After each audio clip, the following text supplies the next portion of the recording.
June 15 യുഎഇയിൽ നിന്ന് പറയുന്നത് ശ്രദ്ധിച്ച് മനസ്സിലാക്കാനുള്ള ഒരു കാര്യം, ഈ പ്രതിരോധ കുത്തിവെപ്പ് എടുക്കാത്ത ആളുകളിൽ ഈ പുതിയ ജനിതക പരിവർത്തനം വന്ന വകഭേദങ്ങൾ കൂടുതലായിട്ട് അപകട സാധ്യത ഉണ്ടാക്കാൻ സാഹചര്യമുണ്ട് എന്ന് മനസ്സിലാക്കണമെന്നാണ്.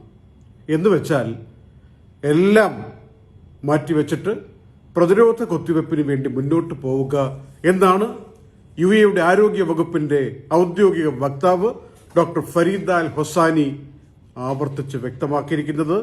അതിനുവേണ്ടി എന്താണ് തടസ്സം ഓരോരുത്തർക്കും എന്ന് മനസ്സിലാക്കി മുന്നോട്ട് പോകണം എന്നാണ് പറഞ്ഞിരിക്കുന്നത്. അപ്പോൾ വളരെ സജീവമായിട്ട് നമ്മൾ മനസ്സിലാക്കേണ്ട ഒരു കാര്യം കൂടി പറയുന്നു.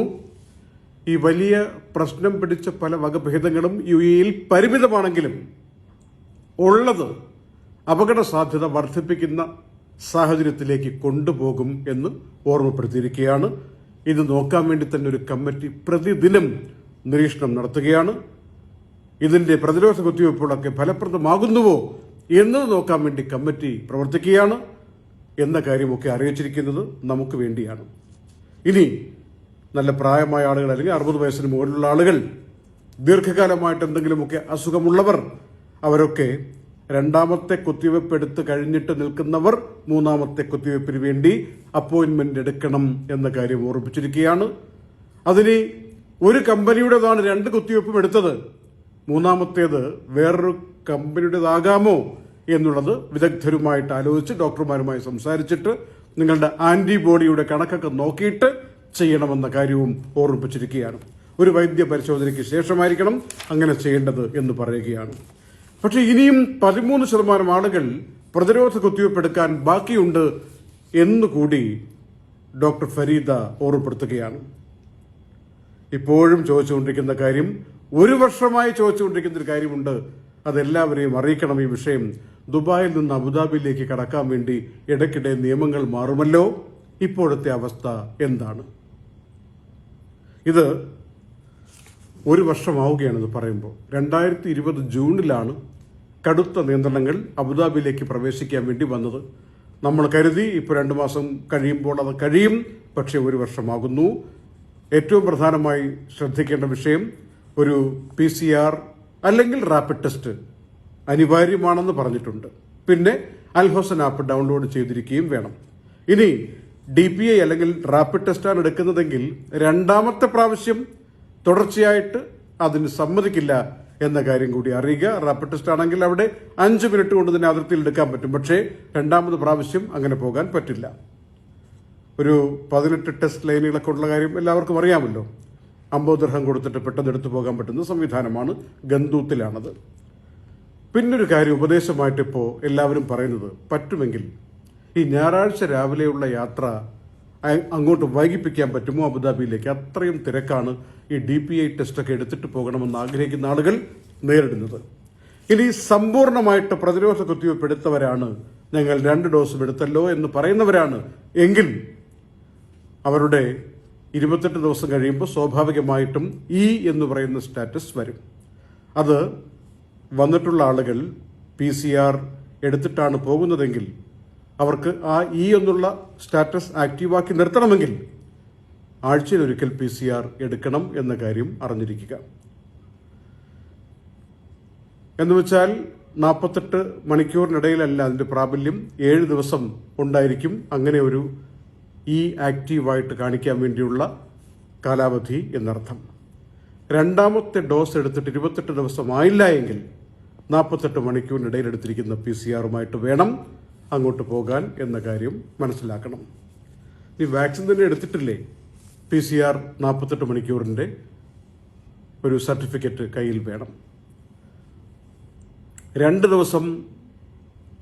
ദിവസത്തിൽ ഒരിക്കൽ എന്ന രൂപത്തിൽ എടുക്കേണ്ടി വരും ഇടയ്ക്കിടെ പോകുന്ന ആളുകൾ ടെസ്റ്റ് നടത്താൻ വേണ്ടി. അല്ലെങ്കിൽ ഒരു ടെസ്റ്റ് നടത്തിയ 2 ദിവസം പോകാൻ പറ്റും. 48 മണിക്കൂറിന്റെ ആനുകൂല്യമുണ്ടല്ലോ, അതുകൊണ്ടാണ് പറയുന്നത്. അപ്പോൾ എന്നും പോകുന്ന ആളുകളൊക്കെ ഉണ്ട്, ശ്രദ്ധിക്കണം. കുട്ടികളുടെ കാര്യത്തിൽ അബുദാബി ബോർഡർ കടക്കാൻ എന്താണ്, 12 വയസ്സിന് മുകളിലുള്ളവർക്ക് ഏതൊരു മുതിർന്ന ആളെയും പോലെ ഈ PCR നെഗറ്റീവ് ടെസ്റ്റ് കാണിക്കണം എന്ന കാര്യം എടുത്തു പറഞ്ഞിട്ടുണ്ട്. അതുപോലെ ഈ വിസിറ്റ് വിസയിലൊക്കെ വന്ന് ദുബായിൽ നിൽക്കുന്ന ആളുകളുടെ പ്രവേശനത്തിന്റെ കാര്യത്തിൽ എന്താണ് ഇപ്പോഴത്തെ നിയമം? അത് ഗ്രീൻ എന്നും റെഡ് എന്നും പറഞ്ഞ് രണ്ടായി തിരിച്ചിട്ടുണ്ട് രാജ്യങ്ങളെ. അത് വെച്ചുകൊണ്ടാണ് ക്ലാസിഫിക്കേഷൻ നടത്തുക. ഗ്രീൻ രാജ്യങ്ങളിൽ നിന്ന് വന്നാൽ അത് വന്നിട്ട് പോകാൻ പറ്റുന്ന അവസരം കൊടുത്തിട്ടുണ്ട് ഈ പറയപ്പെടുന്ന ടെസ്റ്റുകൾ നടത്തിയിട്ട്. എന്നാൽ റെഡായിട്ടുള്ള രാജ്യങ്ങളിൽ നിന്നാണ് വരുന്നതെങ്കിൽ ദുബായിലെ ക്വാറന്റൈൻ കാലാവധിയൊക്കെ പൂർത്തിയാക്കി 10 ദിവസം പൂർത്തിയാക്കി പിന്നീട് 8 ദിവസം 8ാമത്തെ ദിവസം 10 ദിവസം പൂർത്തിയാക്കുന്നതിൽ 8ാമത്തെ ദിവസം എടുത്തിരിക്കുന്ന PCR ടെസ്റ്റും ആയിട്ട് വേണം പോകേണ്ടത്. വിവേചനാധികാരത്തിന് വിധേയമായിരിക്കും അങ്ങനെയുള്ളവരുടെ യാത്ര. എന്ന് വെച്ചാൽ ഇന്ത്യക്കാർ അങ്ങനെ പോകുമ്പോൾ ഉദ്യോഗസ്ഥർ ചോദിച്ചിട്ട് അത്യാവശ്യമല്ലെന്ന് ബോധ്യപ്പെട്ടാൽ തിരിച്ചയക്കാൻ അധികാരമുണ്ടായിരിക്കുമെന്ന കാര്യം അനുഭവത്തിൽ നിന്ന് ഓർമ്മിപ്പിക്കുകയാണ്. നാട്ടിൽ നിന്ന് UAE-യിലേക്കുള്ള യാത്രയുമായി ബന്ധപ്പെട്ട് ഇന്ത്യയിലെ രോഗബാധ ഗണ്യമായി കുറഞ്ഞുകൊണ്ടിരിക്കുന്ന, ആശ്വാസകരമായി സന്തോഷകരമായി മാറിക്കൊണ്ടിരിക്കുന്ന സാഹചര്യത്തിൽ എന്തൊക്കെ ചെയ്യണം നമ്മുടെ ഉദ്യോഗസ്ഥർ എന്നതിനെക്കുറിച്ച് എപ്പോഴും പറയുന്നതാണ്. അബുദാബിയിലെ ഗാന്ധി സാഹിത്യവേദിയുടെ പ്രസിഡന്റാണ് എഴുത്തുകാരൻ, കലാകാരൻ, ജേർണലിസ്റ്റായ, നാടൻ കലകളുടെ ആവിഷ്കാരം എപ്പോഴും നമ്മുടെ മുന്നിൽ ഒരു മാതൃകയാക്കി നടക്കുന്ന കലാകാരൻ ശ്രീ VTV ദാമോദരൻ. അദ്ദേഹം ഇന്ത്യൻ എംബസിക്ക് ഒരു കത്തയച്ചു. ആ കത്തിന് എംബസി പെട്ടെന്ന് തന്നെ മറുപടിയും കൊടുത്തു. ആ മറുപടി അല്പം ആശാവഹമാണ് എന്നുള്ളത് കൊണ്ട് സൂചിപ്പിക്കുകയാണ്. ഇന്ത്യൻ എംബസി പറയുന്നു, എംബസിയുടെ മറുപടിയിൽ വ്യക്തമാക്കുന്നു, UAE-യുടെ വിദേശകാര്യ മന്ത്രാലയവുമായി താങ്കൾ പറയുന്ന വിഷയം, അതായത് വാക്സിൻ എടുത്തവരെങ്കിലും പ്രവേശിപ്പിച്ചുകൂടെ, PCR ടെസ്റ്റും എടുത്തിട്ട് ആളുകൾക്ക് റെസിഡന്റ് വിസ ഉള്ളവർക്ക് വരാനുള്ള അനുവാദം കൊടുക്കാൻ വേണ്ടി ഇന്ത്യക്കാരുടെ കാര്യത്തിൽ കുറച്ച് ഇളവുകൾ കൊണ്ടുവരാൻ ശ്രമിച്ചുകൂടെ എന്ന് ചോദിക്കുമ്പോൾ ഈ വിഷയം UAE-യുടെ വിദേശകാര്യ മന്ത്രാലയവുമായി എംബസി സംസാരിച്ചു കഴിഞ്ഞു. സംസാരം തുടരുന്നു. മാന്യമായ പരിഹാരമുണ്ടാക്കാൻ വേണ്ടിയുള്ള നയതന്ത്രപരമായിട്ടുള്ള ഇളവുകൾ എന്തെങ്കിലും കിട്ടാൻ വേണ്ടിയിട്ടുള്ള ഒരു വഴി കണ്ടുപിടിച്ചുകൊണ്ടിരിക്കുകയാണ് എന്ന ആശ്വാസകരമായ മറുപടിയാണ് ശ്രീ VTV ദാമോദരന് അബുദാബിയിലെ ഇന്ത്യൻ എംബസി നൽകിയിരിക്കുന്നത്. ഇന്ന് ജൂൺ 15 ആകുമ്പോൾ, ഇന്ന് ജൂൺ 15 അറിയാമല്ലോ, വാക്സിൻ എടുത്തവരെ മാത്രമേ അബുദാബിയിലെ മോളുകളിൽ, പൊതു ഇടങ്ങളിൽ, എന്റർടൈൻമെന്റ് സെന്ററുകളിൽ ഒക്കെ പ്രവേശനം അനുവദിക്കൂ എന്നുള്ള നിയമം പ്രാബല്യത്തിൽ വന്നിരിക്കുകയാണ്. അത്ഭുതമെന്ന് പറയട്ടെ, ഇന്നലെ രാവിലെ 8 മണി മുതൽ ഉച്ചയ്ക്ക് 1 മണി വരെ എത്ര പേരാണോ ഖാലിദിയ മോഡലിൽ പ്രവേശിച്ചത് അതിനേക്കാൾ 25% കൂടുതൽ ആളുകൾ ഇന്ന് രാവിലെ 8 മുതൽ ഉച്ചയ്ക്ക് 12:45 വരെയുള്ള സമയത്തിനുള്ളിൽ പ്രവേശിച്ചു എന്നാണ് കണക്ക് പറയുന്നത്, നിബന്ധനകളെല്ലാം പാലിച്ചുകൊണ്ട്. മാത്രമല്ല, PCR ടെസ്റ്റ് എടുക്കാൻ വേണ്ടിയുള്ള ഒരു തിരക്കോട് തിരക്ക് അബുദാബിയിൽ ഇപ്പോൾ അനുഭവപ്പെടുന്നു എന്ന കാര്യം കൂടി ചേർത്ത് വായിക്കണം. ഏതായാലും ലുലു അടക്കമുള്ള മോളുകൾ സൗജന്യമായിട്ട് ഫ്രീ അല്ലെങ്കിൽ ആ ഒരു സൗജന്യമായിട്ട് ടെസ്റ്റുമായിട്ട് മുന്നോട്ട് വരാനുള്ള സാധ്യതയെക്കുറിച്ച് പറഞ്ഞിരുന്നു. എല്ലാവരും അത് പ്രതീക്ഷിച്ചിരിക്കുകയാണ്. ഖാലിദിയ മോളിൽ ഇന്ന് 5000-ലധികം ആളുകൾ ഉച്ചയ്ക്ക് മുമ്പ് തന്നെ പ്രവേശിച്ചു, എല്ലാ നിബന്ധനകളും പാലിച്ചുകൊണ്ട്. വാക്സിൻ എടുത്ത ആളുകൾ PCR എടുത്താൽ അതിന്റെ വാലിഡിറ്റി 30 ദിവസം വരെ ഉണ്ടായിരിക്കും. വാക്സിൻ ഇല്ലാത്ത ആളുകൾക്കാണെങ്കിൽ PCR എടുത്താൽ 3 ദിവസത്തെ ഗ്രീൻ സ്റ്റാറ്റസ് മാത്രമേ ഉണ്ടായിരിക്കുകയുള്ളൂ. അൽ ഹൊസൻ ആപ്പിൽ എന്ന കാര്യം അറിഞ്ഞിരിക്കുക. സമ്പൂർണ്ണമായിട്ട് എടുത്തവർക്കാണ് 30 ദിവസത്തെ ഗ്രീൻ വാലിഡിറ്റി ഉണ്ടാവുക.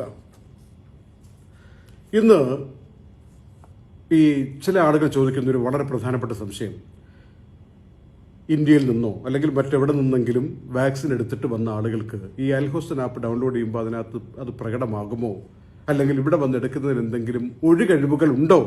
ആ എക്സംഷന് വേണ്ടി നിലവിലൊരു കാര്യം വന്നിട്ടില്ലെങ്കിലും നമ്മൾ അപേക്ഷിക്കണം.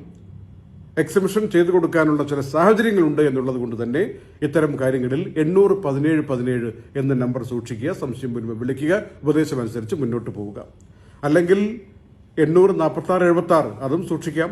800-11-11-1 അതും സൂക്ഷിക്കാം. ഒരു വാട്സപ്പ് നമ്പറുമുണ്ട് 056-33-46-740 വെക്കായ എന്ന് പറയുന്ന സർവീസിൻ്റെതാണ്. പക്ഷേ ഇന്ന് അജ്മാനിൽ ഈ വാക്സിനൊക്കെ എടുത്ത ആളുകൾ ഇതുപോലെ PCR എടുത്ത് പോകുമ്പോൾ 30 ദിവസത്തെ വാലിഡിറ്റി കിട്ടുമോ, ഇമിഗ്രേഷനിൽ കയറാൻ പറ്റുമോ എന്ന് പറഞ്ഞു. ഞങ്ങളുടെ വേണ്ടപ്പെട്ട ഒരാൾ പോയപ്പോൾ സീനിയർ സിറ്റിസനാണ്, ഗോൾഡൻ വിസ ഹോൾഡറുമാണ്. അദ്ദേഹം ചെന്നപ്പോൾ സെക്യൂരിറ്റി ഒരു കാരണവശാലും അകത്തേക്ക് കടത്തുന്നില്ല, നിങ്ങൾ പോയിട്ട് 48 മണിക്കൂറിനിടയിൽ എടുത്തിരിക്കുന്ന PCR-ഉമായിട്ട് വരൂ, ഇല്ലെങ്കിൽ എമിഗ്രേഷൻ ഓഫീസിൽ കയറാൻ സാധ്യമല്ല എന്ന് പറഞ്ഞ് തിരിച്ചയച്ചു എന്ന് പറഞ്ഞിട്ടുണ്ട്. നിരവധി ആളുകളും അങ്ങനെ പുറത്ത് നിൽക്കുകയായിരുന്നു. അപ്പോൾ ഓരോ എമിറേറ്റിലും ഈ വിഷയത്തിൽ വ്യത്യസ്തമായ കാര്യങ്ങളാണോ നടപ്പിലാക്കുന്നത് ഇന്നു മുതൽ എന്ന കാര്യത്തിൽ ഇനിയും വ്യക്തത വരാറുണ്ട്. നമ്മുടെയൊക്കെ വീടുകളിൽ ചില സോക്കറ്റുകളും അഡാപ്റ്ററുകളും ഉപയോഗിക്കുമ്പോൾ ഇലക്ട്രിക്കൽ ഷോക്ക് ഉണ്ടാകാനുള്ള സാധ്യതയെക്കുറിച്ച് നമുക്ക് എല്ലാവർക്കും അറിയാം. ഗുണപരമായ സാധനങ്ങൾ ഉപയോഗിച്ചില്ലെങ്കിൽ ആഗോള കണക്ക് പറയുന്നത് ഒരു വർഷം $130 കോടി സാധനങ്ങൾ കത്തിപ്പോവുകയാണ് നല്ല സോക്കറ്റും അഡാപ്റ്ററും ഉപയോഗിക്കാത്തതിന്റെ പേരിൽ, അതിൽ നിന്ന് തീപ്പൊരി വരുന്നതിന്റെ പേരിൽ. രണ്ടാമത്തെ കാര്യം, 500-ലധികം ജീവനുകൾ ഒരു വർഷം പൊലിയുകയാണ് ഇതുമായി ബന്ധപ്പെട്ട അപകടങ്ങളിൽ. വലിയ തീപിടുത്തമുണ്ടായിട്ട് അതിന്റെ 3 ഇരട്ടി ആളുകൾ പരിക്ക് പറ്റി ഗുരുതരാവസ്ഥയിൽ കിടക്കുകയാണ്. ഈ സാഹചര്യത്തെ നേരിടാൻ UAE അടക്കമുള്ള രാജ്യങ്ങൾ എപ്പോഴും ഒരു നിശ്ചിത ഗുണനിലവാരമുള്ള സോക്കറ്റുകളും അഡാപ്റ്ററുകളും മാത്രമേ ഉപയോഗിക്കാവൂ എന്ന് എല്ലാവരോടും പറയുന്നു, കമ്പനികളോട് നിർദ്ദേശിക്കുന്നു, നിർമ്മാതാക്കളോട് പറയുന്നു. ഞങ്ങൾ പരിചയപ്പെടുത്തിയിട്ടുള്ള അന്താരാഷ്ട്ര ഗുണനിലവാരം ഉറപ്പുവരുത്തുന്ന ഗ്ലോബൽ ബ്രാൻഡായിട്ടുള്ള Isonic home appliances and electronics, ഈ ബ്രാൻഡിൽ നിന്ന് ഇപ്പോൾ വന്നിരിക്കുന്ന സോക്കറ്റുകളും അഡാപ്റ്ററുകളും 10-15 തരമാണ്. അതെല്ലാം UAE നിർദ്ദേശിക്കുന്ന ക്വാളിറ്റി സ്റ്റാൻഡേർഡ് ഉറപ്പുവരുത്തിയിട്ടുള്ളതാണ് എന്ന് സാക്ഷ്യപ്പെടുത്തുകയാണ് ആധികാരികമായ സർട്ടിഫിക്കറ്റുകൾ. അതുകൊണ്ട് ഈ പ്രശ്നങ്ങളിൽ പെടാത്തത് നോക്കി തെരഞ്ഞുപിടിച്ച് ഇങ്ങനെയുള്ള ബ്രാൻഡാണോ എന്നുള്ളതൊക്കെ മനസ്സിലാക്കി നിങ്ങൾ ഉപയോഗിക്കണം. ഞങ്ങളുടെ മോഡലായിട്ട് ഞങ്ങളുടെ സഹകാരിയായ ഐസോണിക്കിനെ കുറിച്ച് പറഞ്ഞു എന്ന് മാത്രം. നിങ്ങൾ ഓരോരുത്തരും വാങ്ങുമ്പോൾ ഇത് ഗുണപരമായ കാര്യം പാലിക്കേണ്ടതിന്റെ ആവശ്യകതയുണ്ട് എന്ന കാര്യം ഓർമ്മിപ്പിക്കുന്നു. അകത്ത് കോപ്പർ തന്നെയാണോ എന്ന കാര്യമൊക്കെ ഒന്ന് ഉറപ്പുവരുത്തണമെന്ന് ചുരുക്കം. ഒരു മാസ്കുമായി ബന്ധപ്പെട്ട തർക്കം അമേരിക്കയിലെ ജോർജിയയിൽ വെടിവെപ്പിൽ കലാശിച്ചു. സൂപ്പർ മാർക്കറ്റിന്റെ ക്യാഷ്യറെ ഇടപാടുകാരൻ വെടിവെച്ചു കൊന്നു. മാസ്ക് ഇടാൻ പറഞ്ഞതിനാണ്. ഇങ്ങനെയൊക്കെ ആളുകൾ പെരുമാറുന്നുണ്ടല്ലോ. ഓരോരുത്തരുടെ ഈഗോ വർക്കൗട്ട് ആവുകയാണ്. ഇന്നലെ 62,500 ഇന്ത്യയിലെ രോഗബാധ. മെനഞ്ഞാന്ന് 68,400 ഇന്ന് രാത്രി 9 മണി കഴിയുമ്പോൾ കിട്ടിയ WHO അപ്ഡേറ്റിൽ 57,700 ഇന്നലത്തേക്കാൾ കുറയട്ടെ എന്ന് പ്രാർത്ഥിക്കുന്നു.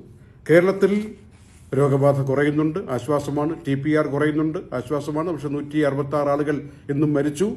ലോക്ക്ഡൌൺ ഇനി സമ്പൂർണ്ണമായിട്ട് കേരളം മുഴുവൻ ഉണ്ടാവില്ല, പ്രാദേശികമായിട്ടായിരിക്കും ഉണ്ടാവുക എന്ന് പറഞ്ഞിട്ടുണ്ട്. ഒരുപാട് ഇളവുകളും ചിലയിടങ്ങളിൽ കർശനമായ ഉപാധികൾ, ഉദാഹരണത്തിന് റെസ്റ്റോറൻറ്റുകളിൽ ഇരുന്ന് കഴിക്കേണ്ടെന്ന് പറഞ്ഞിട്ടുണ്ട്. അതുപോലെ ഈ TPR എന്ന് പറയുന്ന നിരക്ക് 20% മുകളിലാണെങ്കിൽ അവിടെയൊക്കെ ലോക്ക്ഡൌൺ സമ്പൂർണ്ണമായി തന്നെ കൊണ്ടുവരണം. പ്രാദേശികമായിട്ടുള്ള ഭരണകൂടങ്ങൾ അക്കാര്യം കണക്കിലെടുക്കണമെന്നും മുഖ്യമന്ത്രി പറഞ്ഞിട്ടുണ്ട്. എയർബസും ബോയിങ്ങും തമ്മിൽ കുറേ വർഷങ്ങളായിട്ട് നിൽക്കുന്ന ഒരു തർക്കമുണ്ട്. ടാക്സുമായി ബന്ധപ്പെട്ട, വ്യാപാര കരാറുകളുമായി ബന്ധപ്പെട്ട, ഡിസ്കൗണ്ടുകളുമായി ബന്ധപ്പെട്ട, സബ്സിഡികളുമായി ബന്ധപ്പെട്ട ഈ തർക്കം അവസാനിപ്പിക്കാൻ തീരുമാനിച്ചു. കാര്യം എന്താ? ചൈനയുടെ അതിന്റെ പേര്, കൊമാക് എന്ന് പറയുന്ന പുതിയ വിമാന കമ്പനി എയർബസിനും ബോയിങ്ങിനും ഒരു വലിയ ഭീഷണി സൃഷ്ടിച്ചുകൊണ്ട് സജീവമായി ഈ വർഷം മുതൽ രംഗത്ത് വരികയാണ്. ടെസ്റ്റൊക്കെ നടത്തി വിജയിച്ചിരിക്കുകയാണ്. അതുകൊണ്ട് ബോയിങ്ങിന്റെയും എയർബസിന്റെയും ആവശ്യമില്ലെങ്കിലും കുറഞ്ഞ വിലയ്ക്ക് ചൈനയുടെ വിമാനം മാർക്കറ്റിൽ ഉണ്ടാകുമെന്ന് പറഞ്ഞതിന്റെ അടിസ്ഥാനത്തിലാണ് ഇങ്ങനെയൊക്കെ സംഭവിക്കുന്നത്. അതുകൊണ്ട് ചർച്ച ചെയ്തവർ പരിഹാരം ഉണ്ടാക്കണം എന്ന് തീരുമാനിച്ചു. തർക്കം വേണ്ട എന്നാണ് തീരുമാനം. ഇന്ത്യ പുറത്തുവിട്ടെന്ന് പറയപ്പെടുന്ന ആരോപണം ഉന്നയിക്കപ്പെട്ടൊരു വേരിയന്റ് ആണല്ലോ ഡെൽറ്റ. പക്ഷേ UK പറയുന്നു അതിൽ പേടിക്കാനൊന്നുമില്ല, 2 ഡോസ് കൊടുത്തു കഴിഞ്ഞാൽ അടങ്ങുന്നതാണ് ഈ ഡെൽറ്റ, പേടിക്കേണ്ടതില്ല എന്ന് ബ്രിട്ടീഷ് പഠനം പറയുകയാണ്. UAE 2127 കേസുകളാണ്. 2,30,000-30,000 കേസുകൾ ഇന്ന് ടെസ്റ്റ് നടത്തിയപ്പോഴാണ് ഈ 2127 പേരെ രോഗബാധിതർ എന്ന് പറഞ്ഞ് കണ്ടെത്താൻ പറ്റിയത്. 4 പേർ മരിക്കുകയും ചെയ്തു. കഴിഞ്ഞ പല ദിവസങ്ങളിലും ഞങ്ങൾക്ക് കിട്ടിയ പരാതികൾ ഈ കാർഗോ കമ്പനികളുമായി ബന്ധപ്പെട്ട് ഡിലേ വരുന്നു, ഞങ്ങൾ കൊടുത്തയച്ച സാധനം മാസങ്ങളാകുന്നു. അതിന്റെ കാരണവും ഞങ്ങൾ പറഞ്ഞു നേരത്തെ. ഇന്ത്യയിൽ ക്ലിയറിംഗുമായി ബന്ധപ്പെട്ട് വലിയ ഒരു തർക്കങ്ങളും പ്രശ്നങ്ങളും ഒക്കെ ഉണ്ടായിരുന്നു. ഇപ്പോൾ ഓരോന്നോരോന്നായി ക്ലിയറായി വരുന്നു. 95% ക്ലിയർ ആയിട്ടുണ്ട്. ഈ സാഹചര്യത്തിൽ വീണ്ടും കാർഗോ കമ്പനികളൊക്കെ സജീവമായിട്ട് കൃത്യമായി എത്തിക്കാൻ വേണ്ടി നടപടികളുമായിട്ട് മുന്നോട്ട് പോവുകയാണ്. ഞങ്ങൾക്കെന്ന് പറയാം, DR കൊറിയർ ആൻഡ് കാർഗോ UAEയുടെ ഡൊമസ്റ്റിക് ആയിട്ടുള്ള കാര്യമാണെങ്കിലും അതല്ല, ഇന്റർനാഷണൽ ഏത് രാജ്യത്തേക്ക് വേണ്ടിയാണെങ്കിലും എത്തിക്കാൻ വേണ്ടിയുള്ള വിപുലമായ സൗകര്യങ്ങൾ ഒരുക്കിക്കൊണ്ടാണ് UAEയിലെ 17 ബ്രാഞ്ചുകളും ഇടപാടുകാരെ സ്വീകരിക്കുന്നത്. സംശയമുള്ളവർക്ക് റേറ്റിനും മറ്റും വേണ്ടി വിളിക്കാം, സമയത്തെക്കുറിച്ചും അറിയാൻ വേണ്ടി വിളിക്കാം. 800-1005 എന്ന നമ്പറിലേക്ക് 800-1005. വളരെ ദുഃഖകരമായൊരു വാർത്ത കൂടി സൂചിപ്പിക്കട്ടെ. UAEയിലെ അറിയപ്പെടുന്ന ക്രിയേറ്റീവ് ഡയറക്ടർ, വാസ്തു വിദഗ്ധൻ നിഷാന്ത് നാരായണൻ ഞങ്ങളുമായിട്ടൊക്കെ എപ്പോഴും നല്ല സഹകരണത്തിൽ ഉണ്ടായിരുന്ന വ്യക്തിത്വം. അദ്ദേഹം ഒരു മികച്ച കലാകാരനും UAE ഗവൺമെന്റിന് വേണ്ടി പല ഡിപ്പാർട്ട്മെന്റുകൾക്കും വേണ്ടി പലപ്പോഴും ലോഗോ ബ്രാൻഡിംഗ് ഡിസൈനൊക്കെ ചെയ്ത് പേരെടുത്ത, രാഷ്ട്രപതിയുടെ വരെ പുരസ്കാരം ഇന്ത്യയിൽ നിന്ന് നേടിയിട്ടുള്ള കലാകാരൻ നിഷാന്ത് നാരായണൻ ഇന്ന് വെളുപ്പിന് നമ്മെ വിട്ടുപിരിഞ്ഞു പോയി. 52 വയസ്സായിരുന്നു. അദ്ദേഹം കോവിഡ് ബാധിതനായിരുന്നു എന്ന് പിന്നീട് നടന്ന ടെസ്റ്റിൽ ബോധ്യമായിട്ടുണ്ട്. ഒരു നെഞ്ചുവേദന വന്ന് ആശുപത്രിയിൽ പോയതാണെന്ന് വെളുപ്പാങ്കാലത്തെ. ശ്രദ്ധിക്കേണ്ട വിഷയം, അദ്ദേഹത്തിന് ഏതാനും ദിവസങ്ങൾക്ക് മുമ്പേ പനിയും ജലദോഷമൊക്കെ ഉണ്ടായിരുന്നു. ആ സമയത്ത് ഇതായിരിക്കുമെന്നൊന്നും ഒരിക്കലും വിചാരിച്ചില്ല, ടെസ്റ്റ് ചെയ്യാൻ പോയിട്ടുമില്ല. എന്തെങ്കിലും ഒരു സംശയമുണ്ടെങ്കിൽ ദയവ് ചെയ്ത് എല്ലാവരും ടെസ്റ്റ് നടത്തി ഉറപ്പുവരുത്താനോ ഉണ്ടെന്നോ ഇല്ലെന്നോ ഉണ്ടെങ്കിൽ അതനുസരിച്ച് പോകാനുള്ള തയ്യാറെടുപ്പിലേക്ക് പോകണം. നിസ്സാരമായി കാണരുത് എന്ന കാര്യം കൂടി സന്ദർഭവശാൽ ഓർമ്മിപ്പിക്കുന്നു. അദ്ദേഹത്തിന് ആദരാഞ്ജലികൾ. ജൂൺ 15 ദുബായ് വാർത്താ നൈറ്റ് അപ്ഡേറ്റ് സമാപിക്കുന്നു. നന്ദി.